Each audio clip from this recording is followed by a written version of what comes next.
అనుకు పెళ్ళైపోయింది, నువ్వు లవ్ చేయడం ఆపేసావా? లవ్ ఫెయిల్ అయినాడు లవ్ చేయడం ఆపడు సార్, నేను చూపించడం ఆపేస్తాడు అంతే. నాకు అసలు అడ్వాంటేజ్ ఏంటో తెలుసా సార్, సొంత ఊళ్ళో అమ్మాయిని కాకుండా ఇంకో ఊళ్ళో అమ్మాయిని ప్రేమించాను కదా, అది ఇంకో ఊళ్ళో అమ్మాయి కాబట్టి తను లాస్ట్ టైం ఎక్కడ చూశానో అదే విజువల్ లైఫ్లో గుర్తుంటుంది. ఇందాక మర్చిపోయానన్నావు, మరి కళ్ళలో నీళ్ళు ఎందుకు వస్తుంది? దేవుడు మనకు నా సైడ్ సార్, అబద్ధాలు చెప్పమని నోరు ఇచ్చాడు, నిజాలు చెప్పమని కళ్ళు ఇచ్చాడు అనుకుంటాం కానీ ఎక్కడ మర్చిపోగలం సార్.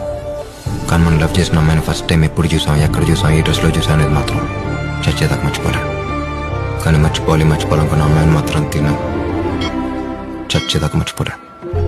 లవ్లో ఫెయిల్ అయిన వాడికి మాత్రం అర్థమయ్యే విషయం ఒకటి చెప్పనా సార్, రాత్రి పడుకునే ముందు తను గుర్తొచ్చి ఏడిపోస్తే పక్క రూమ్లో అమ్మ నాన్నకు తెలియకుండా అడవటం ఎంత నరకమో తెలుసా సార్.